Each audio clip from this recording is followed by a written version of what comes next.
Mirë mbrëma.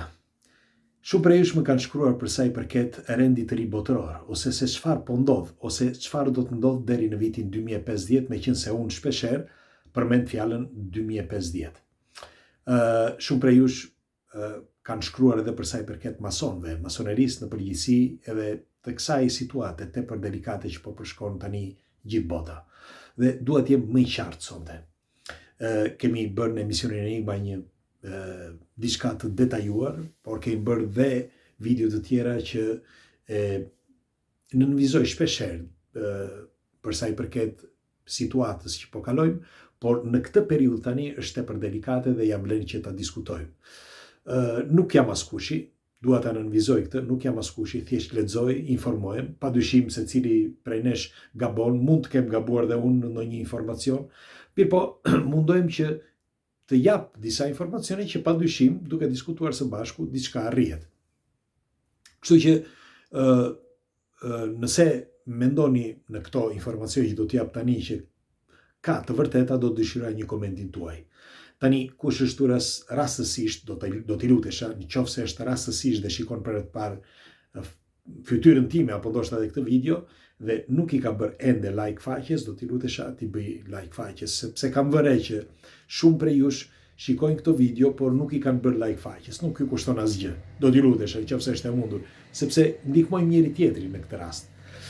Para disa viteve, pata rastin që takoja disa tipa thjesht për punë, sepse punoj dhe punoja me këta njerëz, me disa që dikush prej tyre është i niveleve të larta dhe një producent që nuk dua t'ja bëj emrin, një producent kinematografik dhe televiziv që është i niveleve të larta, është le të themi jo vetëm i informuar, por ka edhe le të themi një pjesë të këtyre të grupit i ka nën kontroll, le të themi.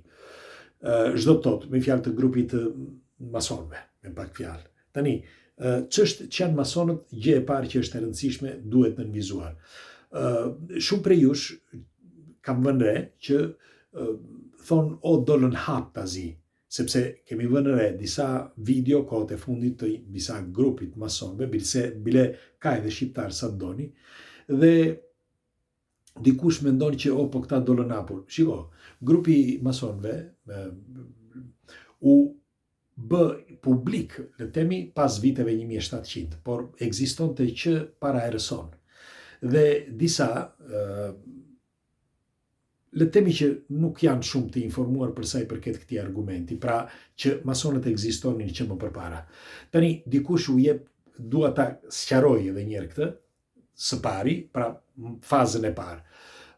Është e rëndësishme të kuptohet që masonët, apo dikush i quan Illuminati, dikush i quan grupe Deep State, dikush i quan, pra duke marrë të gjitha këto konotacione, në të vërtet janë një grup që duan ose dëshirojnë që të zhvillojnë njeriun ose njerëzimin në përgjithësi me anë të disa kritereve të rëndësishme, sepse sipas tyre, dhe siç e patë edhe kohët e fundit në një intervistë që e thanë publikisht, dikush e tha publikisht që pa emra, që njerëzimi, po thuaj pjesa dërmuese e njerëzimit është analfabet dhe jetojnë kot, sepse nuk punojnë. Kështu që duke qenë parazit, këta nuk i nevojiten, nuk i duhen njerëzimit.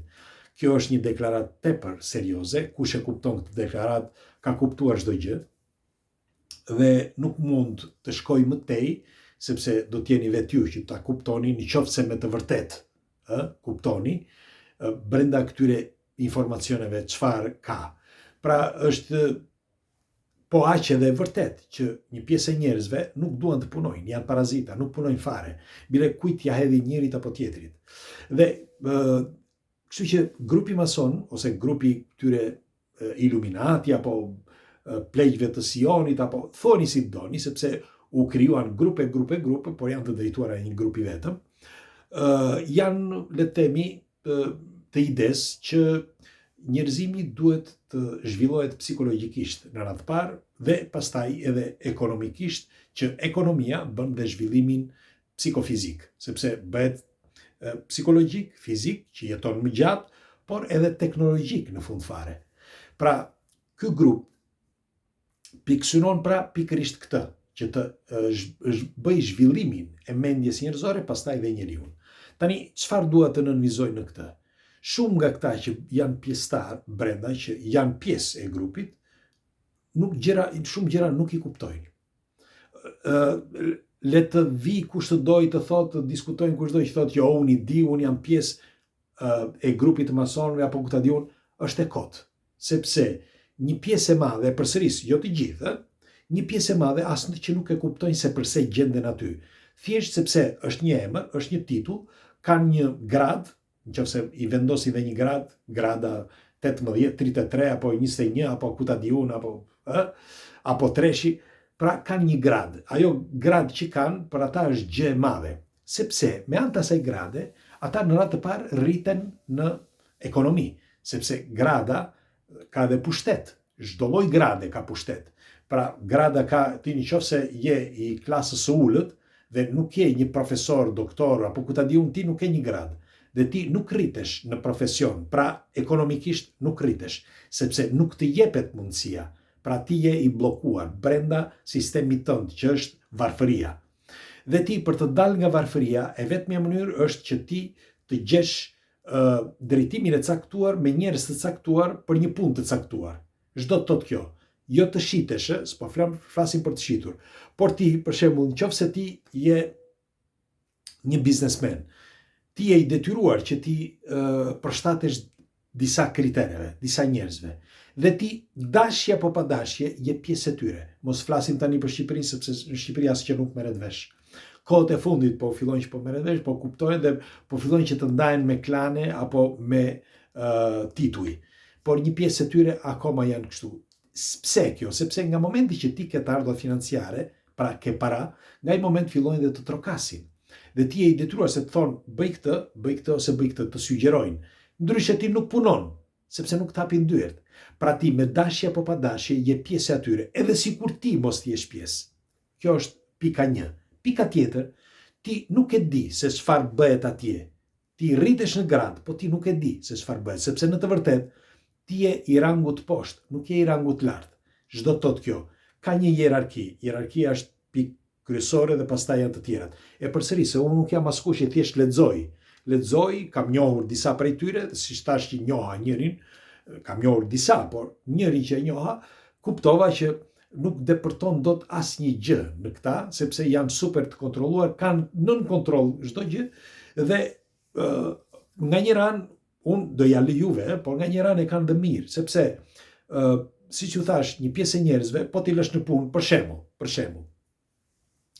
Është një argument tepër komplekse, po unë do mundohem që t'jem sa më i qartë dhe më pak, sepse kur flet shumë pastaj, shumë njerëz nuk e kuptojnë. Për shembull, ti ke hapur një punë, çon dikën në punë dhe ai nëse ti kthen shpinën dhe ikën punën tënde, që ta lësh atë ti nuk e lë dot. Nuk e lë buridën. Sepse ai mund të të hajë në bes, bile mund të vjedhi punën, përveç se mund të shkatërrojë punën, ai mund të ta vjedhi punën. Dhe ky është një problem madhor. Pra ti kujt ti beson? Nuk diskutohet që të gjithë i kanë këto probleme, por ajo që është e rëndësishme në këto gradat që ju thash më përpara, pra në grupin e masonëve, ata mundohen që mos të hanë në bes njëri tjetrin. Pra t'jen realist, leal, t'jen të respektueshëm me njëri tjetrin, që është gjë e mirë. Dhe pjesa dërmuese, siç ju thash, të atyre parazitëve që nuk punojnë dhe nuk duan të punojnë, ku do hanë? Kështu që janë të detyruar që të ngrihen në mëngjes dhe duan që t'ja hedhin njërit apo tjetrit. Shkojnë në përbare apo në kafene që të presin tani do vi njëri që t'i kërkojnë në 1 lek. Jo. Pra, ky është problemi kryesor i një pjesës njerëzve. Dhe i një pjesë të këtyre që gjenden, si që thash, brenda këtij grupi, asnjë nuk e ka në beri fare. Dim disa pika të rëndësishme sepse ja u japin në një fletore, në një tabulat, apo edhe qoftë edhe në mënyrë verbale, u thonë, ne jemi kështu, ne duhet të bëjmë këtë, ne jemi këtë, dhe kanë një program. Programi, zakonisht i masonëve, është i përqendruar pikërisht pra tek baza ekonomike, sepse baza ekonomike është baza për të ecur përpara. Kështu që Edhe pse dikush insiston që thot jo, sepse ne shpërndajmë dituri dhe shpërndajmë mes njëri tjetrit informacione të rëndësishme për zhvillimin psikofizik, pra psikologjik njeriu dhe pastaj për fizik, sepse duke njohur vetveten dhe duke njohur qenien tënde shpirtërore, evoluon shpirtërisht dhe fizikisht, sepse fizikisht ndihmon trupin në mënyrë fizike, pra me anë të mendjes. Dhe ndokush nga këta thotë që jo, po ne mësojmë e ku ta di unë. Okej, dakord, por a e dini qëllimin? A e dini se çfarë fshihet? A e dini se çfarë ka atje? Pra, askush nuk e di. Nuk është se po korrigjoj, nuk është se po demaskoj dikë, apo nuk është se po gjykoj dikë, ti e ke gabim apo ti e ke mirë. Nuk po gjykoj askënd. Unë aq sa kam lexuar, tregohet që grupi i vërtet, pra grupi Maja, Ajka, askush nuk di, pra nga baza, askush nuk di se çfarë ndodh dhe ku e kanë qëllimin dhe pikësunimin e tyre. Në fakt, ndaj dhe shumë le themi teoricient të teorive konspirative dalin haptazi dhe flasin për shembull për rendin e ri botror, se si po ecën rendi i ri, si po shkojnë gjërat etj, pa e nënvizuar që kush gjendet mbrapa, sepse askush nuk e di. Nuk e di, më kuptoni apo jo. Pra, askush nuk e di se kush është në majat e tyre. Kush në të vërtet drejton. Tani, e para është njëri që nuk dihet se kush, sepse hajde zëm do ta dish ti kush është. Po pikësynimi, sepse nëse ti je në një pozicion, ti atë pozicioni që e ke, sepse ti nëse do një gjë që ta bësh gratis, bëj gratis pa marrë vesh askush. Bëj gratis ti që të ndihmosh njerëzit, popull, apo ku ta di unë, këdo qoftë, pa e marrë vesh askush. Si e bën? S'ka nevojë për një grad, për një titull, nuk ka nevojë. Bëje brenda shtëpisë, brenda kompanisë tënde. Jo pra, nuk e bën brenda kompanisë, por e bën atje sepse të kanë dhënë një pozicion dhe ai pozicion atje, pra nëse je atje, do të thotë që ti e bën për diçka. Kjo është logjike. E bën për diçka sepse mendon që është mirë në atë, po ti, as projekti, as njerëzit që janë përreth nuk e dinë se ku do shkoj. Pra ai projekt, se si do përfundoj, askush nuk e di.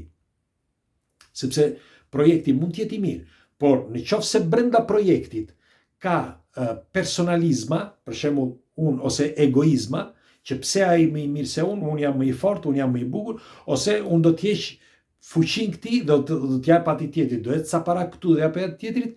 Pra në këtë rast do të thotë që ti vendos. Do thotë në njëri po mirë, atëre kjo është arsye që të vendos. Po në momentin që ti vendos, mund edhe të gabosh. Sepse ti mund të tërheqësh nga vetja jote, mund të bësh diçka për nga vetja jote. Po flas me superlativa që shpresoj që një pjesë ata që janë në brendësi të këtyre informacioneve të kuptojnë, sepse duke diskutuar së bashku, në radhë parë mësojmë ne, por mësojnë dhe ata, vetë. Sepse këto, thash, mund të gaboj, unë e hapa bisedën që se cili mund të gaboj dhe unë me informacione. Me aq sa kam lexuar, me aq sa kam takuar, me aq sa njoh, unë them që të gjithë ata që gjenden aty brenda, askush nuk di të vërtetën e projektit. Dhe në qoftë se gjendet një projekt, pra nëse ka një projekt mes tyre, askush nuk e di nga pjesa tjetër, dhe për më tepër, pikësynimi i projektit nuk dihet se ku do përfundoj dhe si do përfundoj. Sepse ka një turistni të madhe, përveç brenda grupit, por edhe në gjithë botën. Kështu që nëse dikush vendos, nuk e di se ku do arri. Tani, pse e bëra këtë parantezë? Sepse nëse dikur lindi masoneria, apo iluminati, apo grupet që kërkonin që t'ishin më të ajka, le të themi, për të bërë që të ecë përpara njerëzimi, sot kanë ndryshuar gjërat, sepse dikur ishin grupe të vegjël, le të themi, por me kalimin e kohës, nga momenti që filluan që vendosën stampimin e të ardhurave financiare, pra të paras, sepse nga aty ndryshoi çdo gjë. Pra kur u vendos që sistemi bankar të ishte le të themi nga disa që printojnë parat. Pra nëse dikush, për shembull, dikur tha një pushtetar shumë i madh. Tha, më jepni, tha, premtimin e parave, tha, dhe pastaj tha, nuk më intereson fare se kush është në pushtet, sepse mund të lëviz kur të dua një pushtetar dhe të vë këtë dua unë. Pra, pushteti i vërtet është dominimi. Dominimi vjen nëpërmjet ekonomisë. Pastaj ekonomia bën pushtimin ose pushtetarët që janë të dominuar nga vetë pushtuesit dhe nga vetë krijuesit e sistemit. Sepse në qoftë se ti gjendesh dhe je pjesë që, si që thash më përpara, do apo nuk do ti, në qoftë se je pjesë e biznesit dhe të hapin dyert për diçka, mund edhe t'i mbyllin ato, pra ti do apo nuk do je pjesë. Dhe në qoftë se je pjesë dhe pa e kuptuar, prap ti je pjesë, sepse edhe pa patur grada, pa qenë brenda tyre, pa thënë që unë jam me ta, edhe pa thënë që ti dashje apo pa dashje je, sepse zbaton disa urdhra. Pra, duhet të bësh këtë, edhe në mënyrë ekonomike, jep ca para këtu, ose do blesh këtë se të marrin këtë që të shkosh atje të bësh këtë. Si për shembull, gjatë një udhëtimi të thonë, ok, merr ca për shembull shishe ujë këtu, ose një makineri, merre këtu dhe çoje në Shqipëri apo ku ta di unë, apo çoje diku tjetër. Dhe atje hap këtë biznes. Pra, në qoftë se ti je pjesë, sepse je i detyruar që ti je shu, ti me dashje apo pa dashje, edhe sikur mos kesh grada e pjesë e tyre. Pse po e them këtë? Sepse edhe po të jesh me grada, që të gjendesh brenda, pra, ti nuk di se kush janë, nuk di se çfarë projekti kanë dhe nuk di në qoftë se ata që janë në krye janë njerëz apo ku ta di unë. Për shembull, kështu që doja që ta nënvizoje këtë pjesën paraprake që të shkojmë në pjesën tjetër. Tani, çfarë po ndodh? Çfarë po ndodh askush nuk e di, sepse një rrëmujë e madhe po ndodh gjithandaj. Sepse tregohet që meqense këta u riformatuan pas vitit 1700, 1770, siç thuhet kështu, po megjithatë ekzistonin, por në momentin që këta filluan që u mblodhën, që atëre filluan që të dominonin shumë, të dominonin gjatë kohrave dhe gjatë viteve. Mirë po, kohët e fundit kanë lindur edhe disa qeta të tjera dhe e fundit fare lindi rendi i ri tjetër. Pra ai që lindi mes Rusisë, Indisë, një pjesë të Afrikës, Brazilit apo ku ta di unë. Dhe ky Brexit i ri, ky grup i ri ka hapur probleme të mëdha. Dhe duke hapur probleme të mëdha, sepse nëse ka një projekt dhe lind një grup tjetër dhe bën si do qefi, pra lindin probleme. Nuk e di më kuptoni apo jo. Dhe grupi i ri thot, ç'më duhet mua ato për ty? Ku ta di unë thot se çfarë projekti ke ti? Unë bëj atë që dua unë. Pra e shikoni si ndodh, si lindin grindjet, sepse këtu kuptohet që secili e ka për vete, nuk e ka për të tjerët. Dhe në momenti që lindin këto debate dhe këto probleme të mëdha, bie mbi popullin, sepse në këtë moment fillojnë që ta sulmojnë. Të sulmojnë një grup apo një tjetër. Tani këtë do sulmojnë? Normal, do sulmojnë grupin e ri. Pra grupi që u krijua tani kohët e fundit. Dhe fillojnë dhe e prekin njërë nga bishti, njërë nga këmbët, njërë këte, dhe fillojnë që t'i hapin edhe një luftë të hapur. Pra, të qëllimshme të hapur, sepse duan të rrëzojnë pushtetin. Sepse, si që thash, deri në vitin 2050, duhet që tjetë çdo gjë në vendin e vetë. Pra, duhet ketë një kontroll total, duhet të arrihet në piksunimin e dur, dhe ajo që është më e rëndësishme është teknologjia që është sot.